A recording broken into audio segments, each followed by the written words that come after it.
la vie et la mort tragique de Catherine Laborde, un combat jusqu'à la fin. Catherine Laborde est l'un des visages les plus emblématiques de la télévision française.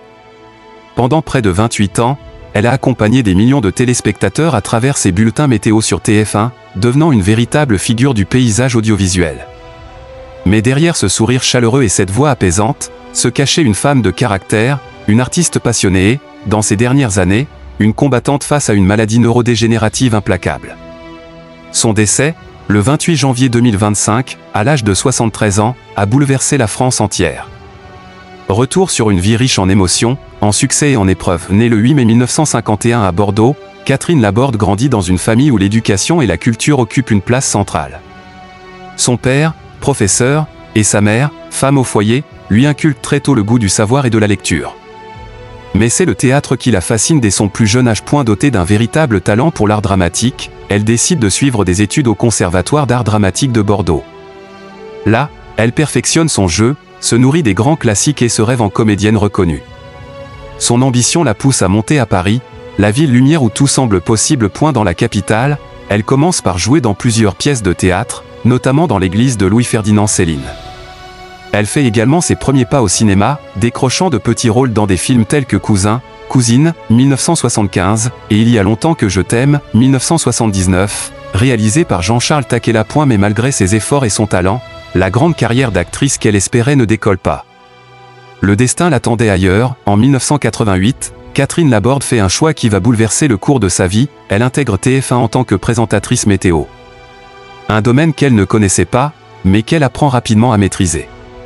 Avec son sourire radieux, sa gestuelle élégante et son sens de la proximité avec le public, elle se distingue immédiatement. Très vite, elle devient bien plus qu'une simple Miss Météo.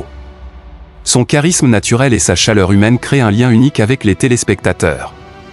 Son bulletin météo n'est plus seulement une information sur le temps qu'il fera demain, mais un véritable rendez-vous quotidien, un moment de convivialité apprécié de millions de Français. Durant près de 3 décennies, elle partage l'écran avec d'autres grandes figures du journal télévisé, participant à de nombreuses émissions spéciales et devenant l'une des animatrices préférées du public. Mais derrière les projecteurs, la réalité du métier est exigeante, le direct, la pression de l'image, le besoin constant d'être parfaite.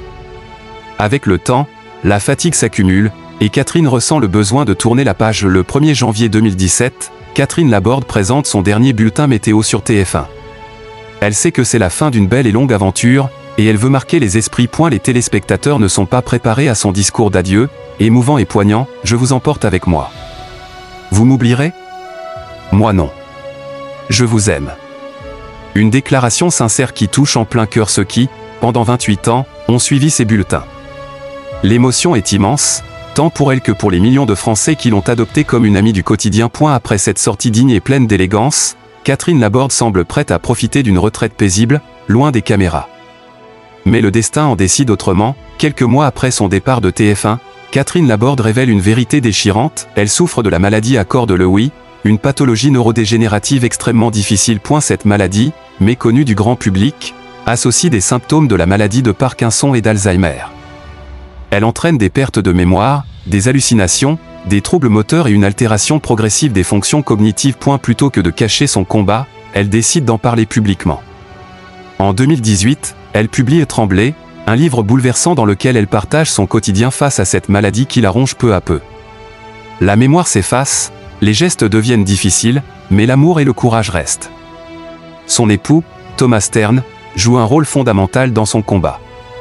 Il devient son pilier, son protecteur, l'aidant à affronter chaque jour avec dignité. Malgré la maladie, elle continue à faire quelques apparitions publiques, témoignant de son immense force de caractère. Avec le temps, la maladie progresse. Catherine Laborde se retire peu à peu de la vie publique pour se réfugier dans sa maison de l'île d'Yeu, un lieu qu'elle aime profondément. C'est là, entourée de ses proches, qu'elle s'éteint le 28 janvier 2025, à l'âge de 73 ans. Et sa sœur, Françoise Laborde, annonce la nouvelle avec un message déchirant: tu es parti sereinement dans ta maison de l'île d'Yeu que tu aimais tant. Son décès provoque une immense vague d'émotions en France. Les hommages se multiplient, venant de ses collègues, de personnalités du monde des médias, mais surtout de ses fidèles téléspectateurs, qui ne l'ont jamais oublié. Des obsèques émouvantes à Paris le 6 février 2025, une cérémonie funéraire est organisée en l'église Saint-Roch à Paris. Famille, amis, personnalités du PAF, Anonyme, tous sont présents pour dire adieu à cette femme exceptionnelle. Ses filles, Gabrielle et Pia, prononcent des discours bouleversants, racontant les souvenirs d'une mère tendre, lumineuse et pleine d'humour. Un moment de silence poignant envahit l'assemblée lorsque l'on diffuse un extrait de son dernier bulletin météo, rappelant ces mots immortels, « Je vous aime ». Catherine Laborde laisse derrière elle bien plus qu'une carrière réussie, elle laisse un souvenir impérissable, celui d'une femme courageuse, élégante et profondément humaine. Elle aura été une actrice, une présentatrice adorée, une écrivaine inspirante et une combattante face à la maladie. Et sa voix, son sourire et son regard bienveillant continueront de résonner dans le cœur des Français. Catherine Laborde, tu ne seras jamais oubliée.